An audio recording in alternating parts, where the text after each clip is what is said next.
But I'll tell you for a fact, the biggest supply that comes from gold is from the ASMs. Uganda pushed about 55 tons as we speak now from January, 55 tons of gold out of the country.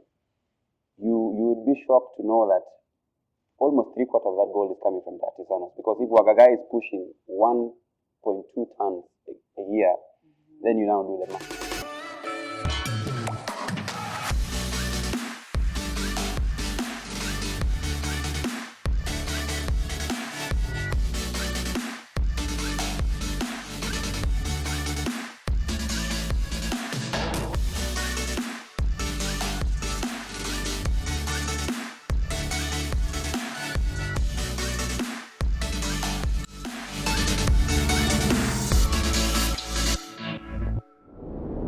Hello everyone and welcome to this episode of Everything Energy and Extractives podcast hosted by yours truly, the Uganda Chamber of Energy and Minerals.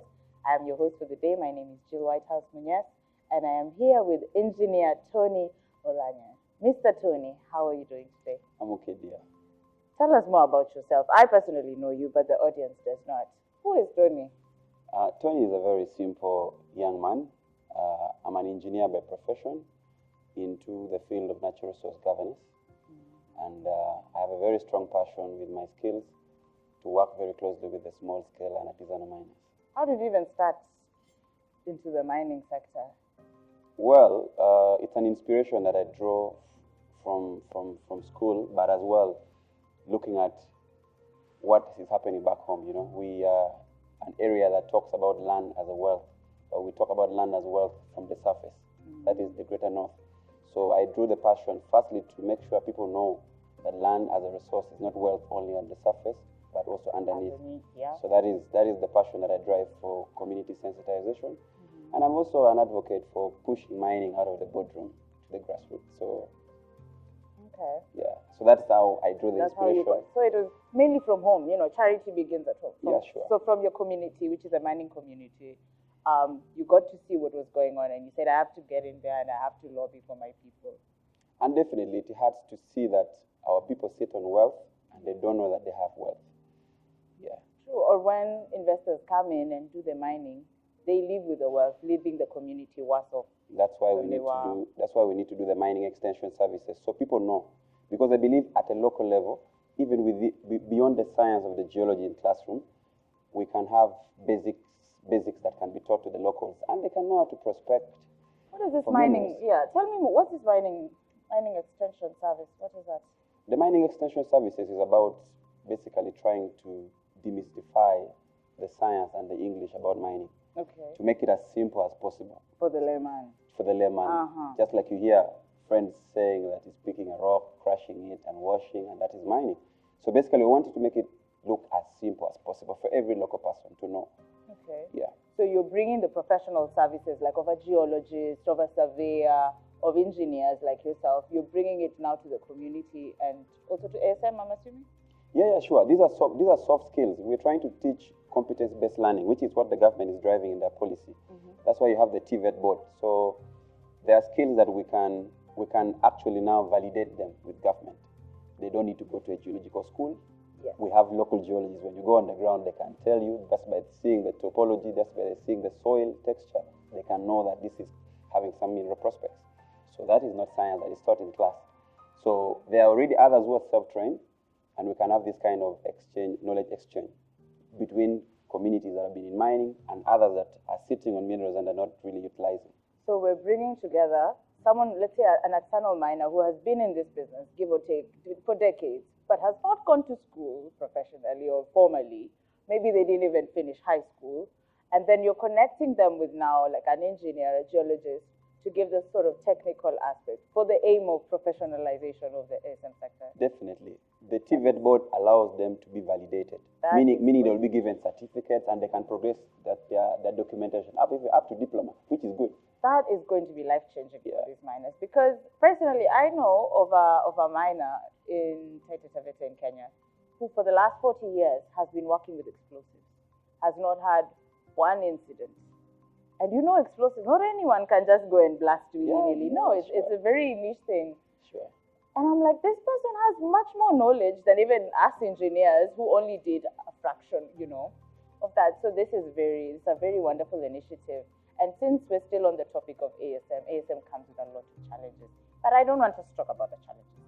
I want you to talk about the potential it has for this country and for communities, the potential ASM has, because I think we haven't yet grasped how big this could be for the country. Revolutionary, given the numbers. If you look at the statistics we have, if artisanal and small-scale miners are contributing to 90% and over in the mineral production of this country, it tells you that this is a critical mass, and it is employing people in thousands, over 400,000. Yeah. And the mass impact that it has, it really supports many people throughout the entire value chain. Mm-hmm. So what does it mean? It means that we need to ensure that this potential that we see in mining from the artisanal miners, from these mothers that you see shaking and panning gold, we need to empower them. That's why I tell you about the issue of extension services. But most importantly, we must ensure that we put money to leverage the opportunities, so that there should be a strategic timeline to say that after doing 1 year, you should be able to progress from artisanal to small scale, Okay. from small scale to medium scale. So it tells you that the initial start is artisanal and small scale, and everybody should put their focus to artisanal and small scale. Look at the mineral production. Look at gold alone. Majority of, we only have one commercial viable gold mining company, Wagagai. I see Evergrande is coming up to make the second one perhaps. But I'll tell you for a fact, the biggest supply that comes from gold is from the ASMs. Uganda pushed about 55 tons as we speak now from January. 55 tons of gold out of the country. You would be shocked to know that almost 3/4 of that gold is coming from the artisanals. Because if Wagagai is pushing 1.2 tons a year, then you now do the math. Literally, they are doing almost 98% of the gold that's moving out of the country. So, what we have to demystify that should allow investment is for the investors that come in the country to understand where exactly to put their money. Most of them think the money should be put in large scale. Yet mining is a process. Mining is an evolution. You keep expanding as you discover, because even exploration is continuous. You don't do it one off. Stop. So I think the future of mining globally is within the artisanal and the small scale sector. That is what I see, and that's what I know. So the potential is big, the potential is enormous, but we need to make sure the information goes out well for these investment people, the people in the investment portfolio, to understand and appreciate the artisanals. Normally, when they see them shivering and shaking and panning the gold, they think it's small. It's small, yeah. They'll ask themselves, how long does it take to make a kilo? It's a laborious process, but it's worth it. I'll give you context. When the Beam gold mine in Alarek sub-county wasn't yet closed, they were doing between 2 kilos to 3 kilos a day.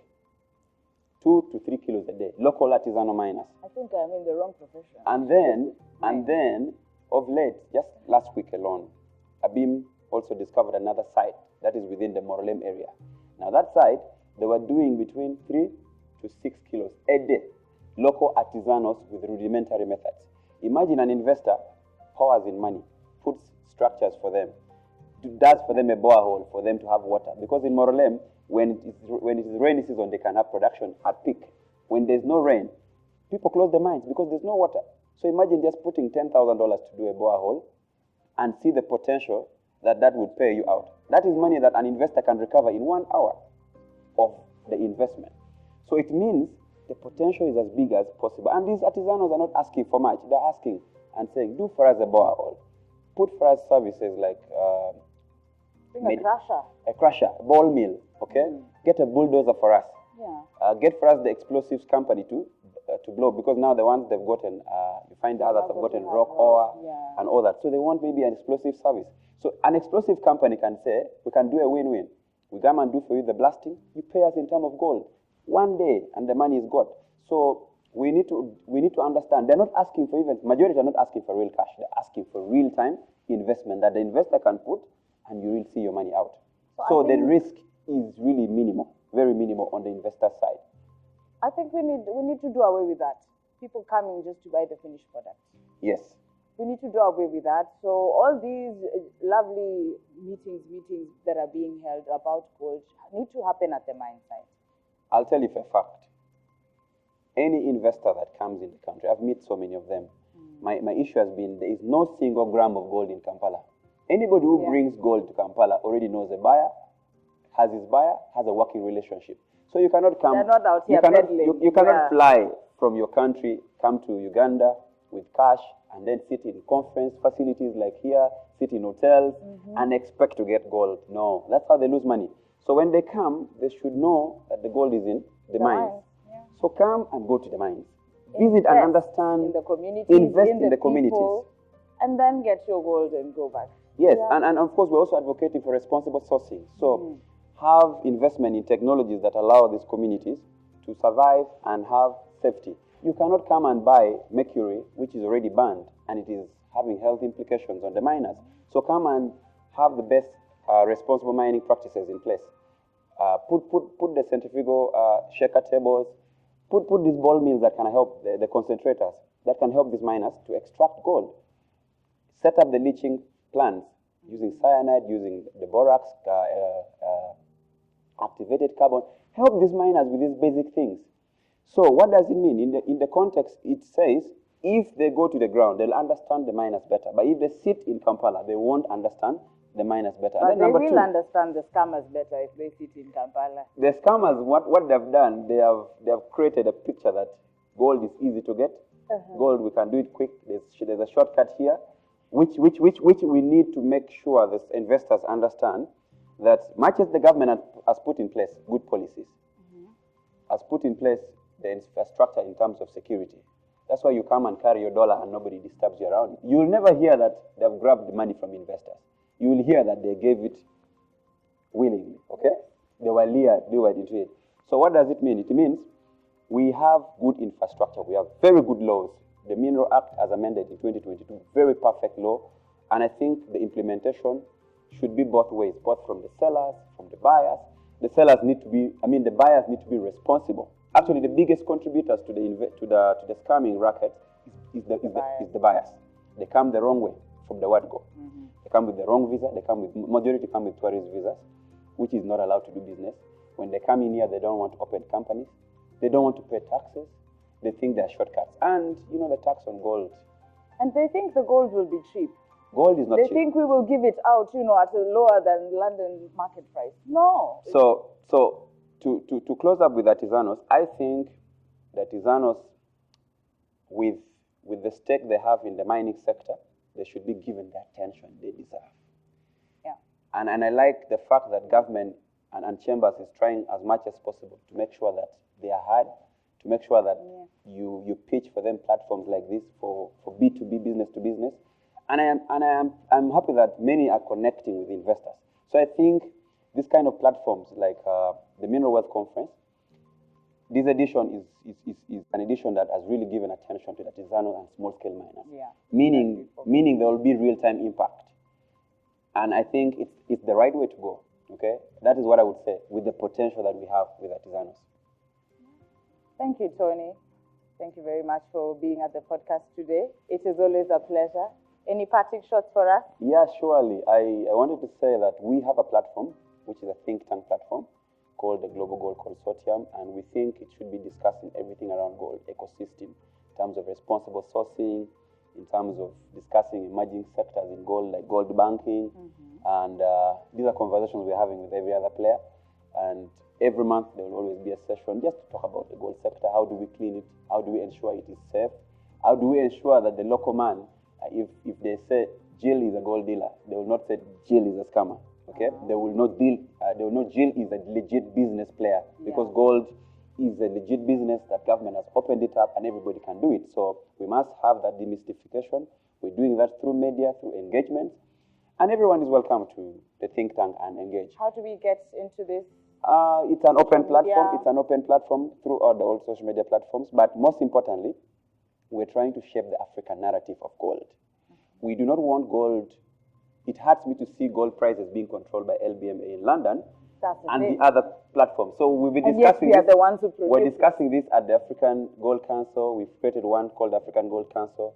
We created there is a forum for the African mining vision, and the discussions are ongoing. We must control the prices and the stakes ourselves. This gold that leaves out, I'll tell you for a fact, this is my opinion as somebody who sits within the consortium and among the things we've been coming out as a think tank. I think at a strategic level, government needs to make a bold move and say no gold leaves the country. You know why? Money is leaving the country. If we have more gold in our reserve in Bank of Uganda, you know what that means? We can have an equivalence of 1-to-1 with the dollar. Ghana is doing it. Why not Uganda? Even equivalence is higher. We can even have a situation whereby 1 shilling, I mean 1 shilling is bigger than the dollar. 1 shilling can be equivalent to $5. Because we have the gold, we have the money. Africa is rich, so we shouldn't allow the exploitation of our resources. Thank you. Ladies and gentlemen, that was Tony, and every month we'll be having that think tank talk, so make sure you follow him on all social media platforms, and don't forget to follow the Uganda Chamber of Energy and Minerals. Thank you for being with us.